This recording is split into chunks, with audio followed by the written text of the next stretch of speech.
Before I say anything, I have to make this caveat. This is not a bigoted comment. This is not a hateful comment. This is not to slander anybody. This is simply calling out what it says in the Bible, the perspective that I have, that many people have as a believer, as a Christ follower, that this is ungodly. This is something that is seeping into society that a lot of us are talking about. We're trying to call out, and we're simply saying this in grace and in love. But what's happening as of recent is just making headlines, and people are, if you look at some of the comments, they're laughing at what's happening in the sense of, man, look at where society has come to. And you have to really take a 10,000 foot view on what society is turning into with regards to this transgender stuff, even the LGBTQ stuff, a lot of this.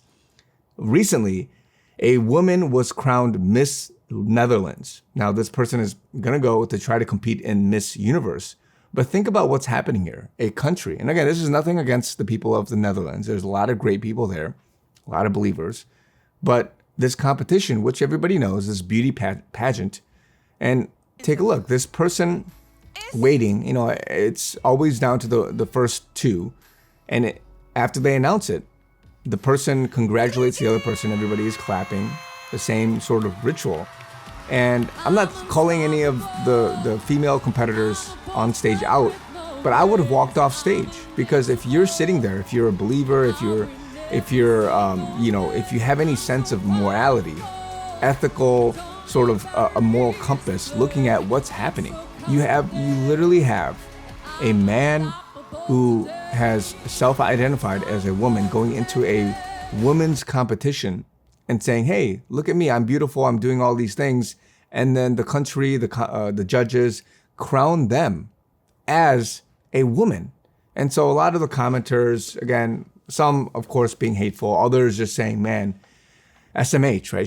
Shaking my head and just looking at what's happening with society. Now, some other good news is that on the swimming front, recently a governing body restricted transgender athletes from competing in women's sports. Now, as of late, this is, or in the last few years, rather, a lot of these competitors, right, transgender swimmer Leah Thomas of Penn University and transgender swimmer Isaac Hennig of Yale posed with their medals after placing first and second in the 100-meter freestyle swim at the 2022 Ivy League Women's Swimming and Diving Championships at Harvard University. So some of the, it's already out there, high schools, colleges, all these male athletes, right? And again, I'm not going to play the pronoun game.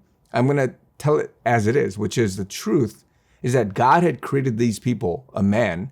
They've created people, female, and these people who proclaim to be women, whatever you want to say in terms of this gender change and the surgeries and all that stuff, whatever you want to say there. The fact is, these people are male. They were born male. God created them male. And I'm not going to curse God, right? I'm not going to curse God and say, hey, what you did was bad. And I have the power and the authority and the agreement with everybody else to acknowledge that this is not the right gender for this person. And this opposite gender is what we are going to accept. No, we're not doing that stuff. And so time to take a stand. It's good that some of these governing bodies are starting to step up, right? If you're in a position and you were given stewardship of power where you can set rules and authority, just like the swimming competition, the swimming governing body, you've got to do the same thing wherever you live. And so if you're in a beauty pageant, if you're a judge, if you're whatever it is, wake up.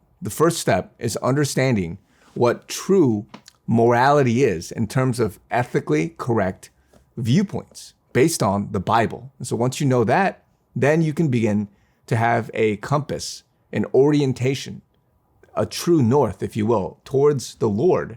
And then you can make the right decision. So I'm saying this because, again, it's a laughing stock in some sense out there, but in another sense, this is going to be good for many of us that have been given the stewardship to change things, because those changes are coming. And I'm praying and I'm hoping that we can see it very soon, for which the modern day statues of Baal, the modern day Ashtoreth poles, they're going to be torn down, and we're going to see this corrected. So again, this is no hate to people that are, I'm sorry to say, but disillusioned by some of this ideology, this poison.